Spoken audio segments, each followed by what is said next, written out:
salah satu cerita pendek dari kumpulan cerpen buku Mereka Bilang Saya Monyet, karya Jenar Maisa Ayu. Melukis jendela. Sejak kecil, Maira senang melukis. Sebagai anak tunggal, ia menghabiskan banyak waktu hanya dengan melamun tanpa seorang pun untuk diajak bicara. Maka ia mulai melukis orang ibu, bersanggul, dan berkebaya emas dengan selendang coklat muda yang kontras dengan kain berwarna coklat tua yang dikenakannya, sedang duduk memangku Maira sambil menatap mata Maira hangat dan mesra. Setiap Maira pulang sekolah, disambut dengan kelenggangan dan kesejukan dari dalam rumahnya yang ber-AC. Ia akan segera masuk kamar dan menghabiskan waktu bercakap-cakap dengan lukisan itu. Ia berkeluh kesah tentang teman-teman prianya di sekolah yang kerap meraba-raba payudara dan kemaluannya, sehingga menyebabkan teror dalam dirinya setiap berangkat ke sekolah. Ia mendengar ibu dengan lembut mengatakan segalanya akan membaik esok hari. Maira mengecup ibu lalu mendekapnya hingga tertidur. Keesokan harinya, Maira pergi ke sekolah tanpa beban dan penuh pengharapan. Namun, setibanya di sekolah, segerombolan anak laki-laki sudah menghadangnya di depan pintu pagar dan beramai-ramai menariknya ke kantin yang masih sepi. "Kalian tidak akan bisa menyentuh saya hari ini," teriak Maira. "Kenapa, manis? Kenapa kami tidak bisa menyentuhmu hari ini?" "Karena ibu saya mengatakan begitu." "Ibumu? Ibu yang mana? Ibu yang tidak pernah kami lihat satu kali pun juga selama 5 tahun bersekolah. Ibu yang tidak pernah datang pada saat mengambil rapormu sekalipun." Mereka ramai-ramai tertawa. Seseorang dari mereka berlima ikut berteriak, "Aku mau melihat ibumu. Pasti ibumu yang menurunkan kecantikannya kepadamu. Biar kami garap sekalian." Mereka kembali tertawa sambil memegangi perut. Maira mengayunkan tinjunya, tepat mengenai hidung salah satu anak laki-laki. Darah segar meleleh dari dalam hidungnya. "Wah, Anton KO sama cewek." Maira melepaskan diri lalu berlari kencang menuju kelasnya. Tidak ada yang berubah sebelum dan sesudah Maira meninggalkan rumah, kecuali mobil ayahnya yang sudah tidak terparkir di dalam garasi. Segala sesuatu masih tetap berada di tempatnya. Lukisan-lukisan karya para pelukis terkenal, 2 patung Bali di samping pintu kamar ayahnya yang terbuat dari kayu ukiran Jepara, barang-barang antik dan bingkai foto ia dengan ayahnya, semuanya rapi, bersih, dan tidak terjamah. Namun, sama sekali tidak ada foto ibu. Maira menangis berlari ke kamarnya dan mengeluarkan lukisan ibu. Ia menumpahkan kekecewaannya kepada ibu tentang janji bahwa segala sesuatunya akan lebih baik, tentang kepuasannya berhasil meninju hidung berandalan itu hingga berdarah, dan ia mengadu tentang ayah yang tidak pernah mau menceritakan asal-usul ibu, ayah yang tidak pernah ada di rumah, atau di rumah namun menghabiskan waktu seharian menulis di dalam kamar kerja.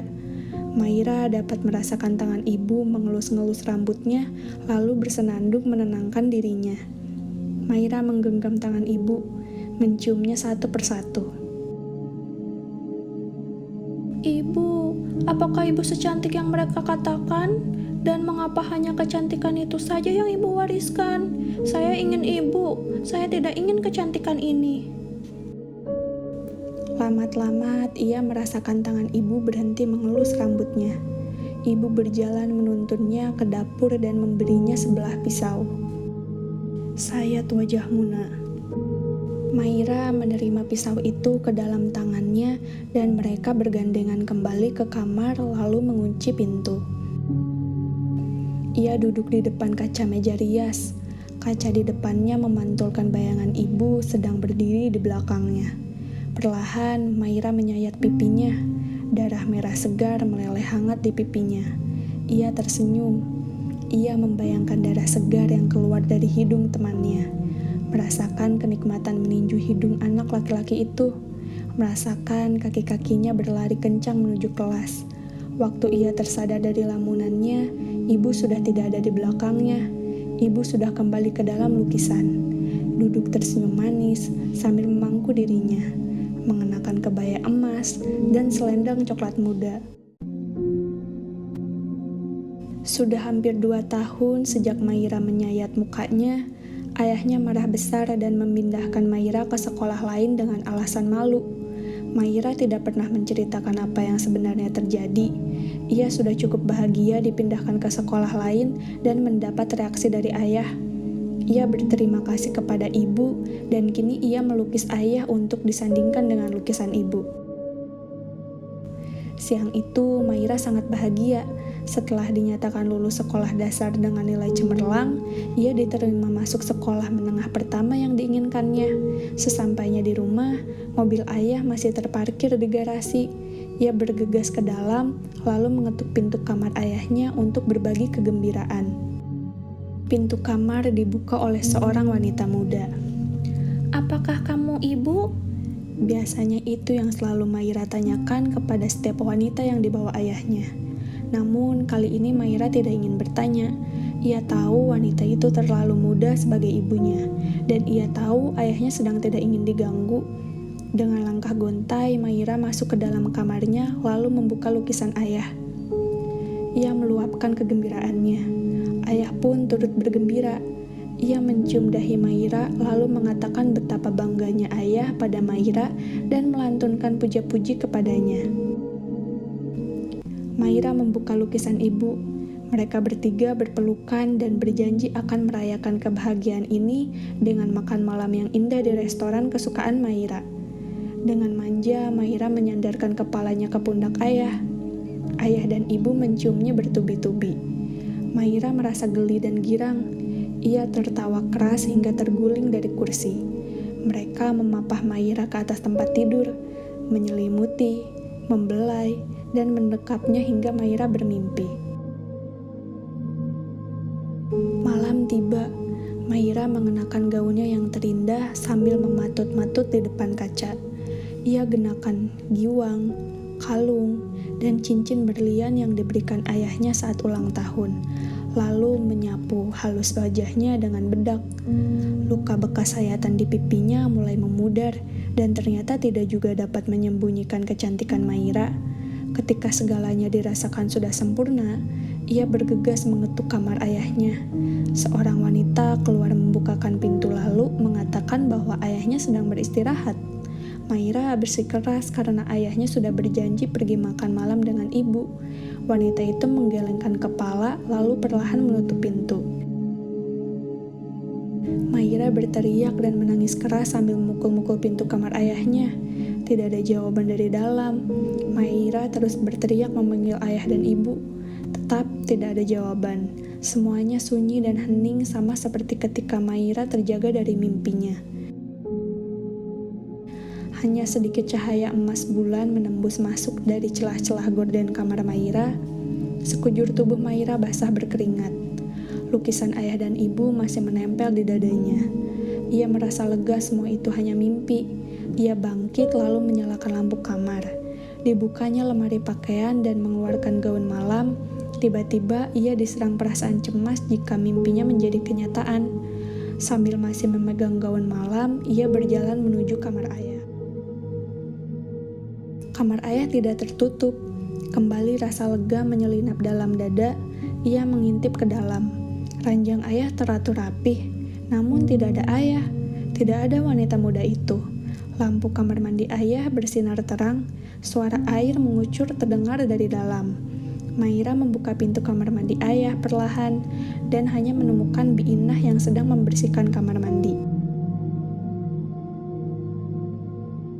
Maira melukis jendela. Ia sudah merobek-robek dan membakar lukisan ayah dan ibu. Ia merasa dirinya dikhianati. Ia lebih membenci lukisan ayah dan ibu ketimbang ayahnya yang seharian pergi atau menulis di dalam kamar kerja atau mengunci diri dengan wanita. Kebenciannya terhadap lukisan ayah dan ibu melebihi kebenciannya terhadap ibu yang tidak pernah berusaha untuk mencari dirinya seperti yang selalu dikatakan ayah kepadanya. Kepada ayah dan ibu, ia sudah tidak punya pengharapan apa-apa. Ia sudah menerima bahwa kenyataan itulah yang mutlak ia telan bulat-bulat. Maka Maira melukis jendela, sebuah jendela besar tanpa tirai menghadap ke sebuah dunia yang ia inginkan. Ia sering masuk ke dalam jendela itu, lalu menemukan dirinya terbaring di hamparan hangat pasir putih dan riak ombak menggelitik pucuk jari kakinya. Ia sadar sedang menunggu seseorang, laki-laki berkuda dengan dada bidang dan berkulit coklat kemerah-merahan terbakar surya untuk menjemputnya. Ia dapat mendengar dengan jelas derap kaki kuda yang mendekat dari kejauhan, bayangan rambut hitam laki-laki yang tergerai hingga dada menari-nari tertiup angin di atas kuda putih tak berpelana. Ia menunggu laki-laki itu datang, mengecup kening, mata, lalu bibirnya, dan mereka berpelukan tanpa busana. Ia membayangkan laki-laki itu meraba payudaranya yang mulai tumbuh seperti yang pernah ia rasakan di kantin sekolah. Ia ingin mereka saling menikmati kehangatan tubuh mereka, saling erat, saling mengadu, hingga senja tiba dan pasang ombak menghanyutkan tubuh mereka ke tengah. Lalu mereka tertawa dan berlomba berlari kembali ke tepi pantai, lalu bercinta untuk kesekian kalinya.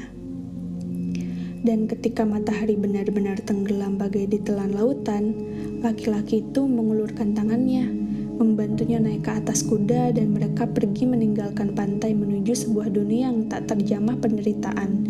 Dunia penuh sukacita dan kebahagiaan. Atau Maira masuk ke dalam jendela dan menemukan dirinya berada di sekolah. Udara pagi menusuk kulitnya namun hatinya hangat oleh rasa sukacita. Seragam SD-nya berlumuran darah. Tangan kanannya menggenggam pisau yang sama dengan pisau yang pernah ia gunakan untuk menyayat pipinya. Dan tangan kiri Maira menggenggam sebuah kantong plastik hitam juga penuh darah. Beberapa menit yang lalu, ia tiba di sekolah, dan seperti biasa, 5 anak berandalan itu mencegatnya di pintu pagar. Sebelum mereka menarik tangan Maira, Maira berkata bahwa ia ingin segera ke kantin sekolah. Segerombolan anak laki-laki itu menyeringai senang. Seperti kerbau dicucuk hidungnya, mereka mengikuti langkah Maira menuju kantin. Dengan pasti, Maira berdiri bersandar pada tembok, lalu perlahan membuka kancingnya satu persatu. Kini Maira tak lagi berbusana. Kelima anak berandal itu menatap Maira dengan pandangan kosong. Lalu Maira berkata, "Mengapa kalian diam saja? Tidakkah kalian ingin segera melucuti pakaian kalian dan menggarap saya satu persatu?" Mereka semua terdiam keluh. Selama ini mereka senang melihat Maira ketakutan, memberontak, dan berteriak. Mereka ingin menunjukkan kepada Maira, seorang anak berayahkan penulis dan pengusaha terkenal, satu-satunya murid yang pulang dan pergi sekolah dengan selalu mengendarai mobil mewah dengan sopir pribadi, agar tidak seenaknya saja melihat mereka dengan sebelah mata. Namun, akhirnya keheningan pecah oleh sebuah suara dari salah satu anak berandalan itu. Apa susahnya buka baju? Ayo kita buka, kita garap beneran. Lalu laki-laki bernama Anton yang pernah Maira tinju hidungnya membuka bajunya. Yang lain mengikuti namun tetap diam di tempat. Mereka membiarkan Anton berjalan lebih dulu mendekati Maira. "Kalian boleh menggarap saya semau kalian, tapi bergiliran dan tidak di sini. Kita ke kamar mandi. Kalian berlima harus menunggu satu persatu di setiap kamar mandi. Jika saya selesai, saya akan mendatangi kalian." Mereka setuju dan berjalan beriringan ke kamar mandi. Maira berjalan lebih dulu dengan Anton, sementara yang lainnya mengikuti dari belakang dan masing-masing menunggu dalam kamar mandi sekolah yang berjajar.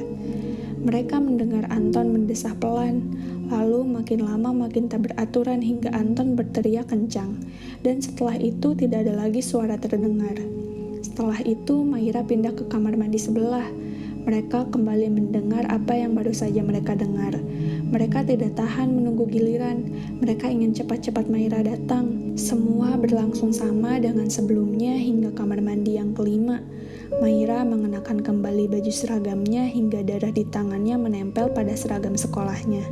Sebelum Maira pergi, ia melirik sepintas ke arah Anton yang terlentang di lantai kamar mandi tanpa penis lagi. Maira melukis jendela, masuk dan menemukan dirinya berada di sebuah taman indah penuh warna-warni bunga. Dua anak perempuan kecil menghampiri dan tersenyum kepadanya. Wajah mereka mirip dengan Maira namun jauh lebih cantik. Pipi mereka merona merah, kulit mereka putih bersih. Baju yang mereka kenakan begitu indah dengan mahkota bunga di kepala mereka. Mereka lebih mirip bidadari ketimbang anak manusia. Maira mengecup mereka dengan lembut dan menuntun mereka menuju pelangi emas bertatahkan mutiara. Seorang laki-laki sudah menunggu di sana, merentangkan tangan untuk memeluk mereka semua. Pagi-pagi sekali, Bi Inah mengetuk pintu kamar Maira untuk membangunkan Maira sekolah. Tidak seperti biasa, kamar itu tidak terkunci. Bi Inah menemukan kertas-kertas bergambar jendela berserakan di seisi kamar. Maira tidak ada di kamarnya. Spraynya tetap rapi seperti tidak pernah ditiduri. Bi Inah mengetuk kamar majikannya. Seorang wanita membuka pintu mengatakan tuannya masih tidur. Bi Inah menghela napas dan menunggu. Tapi ia tahu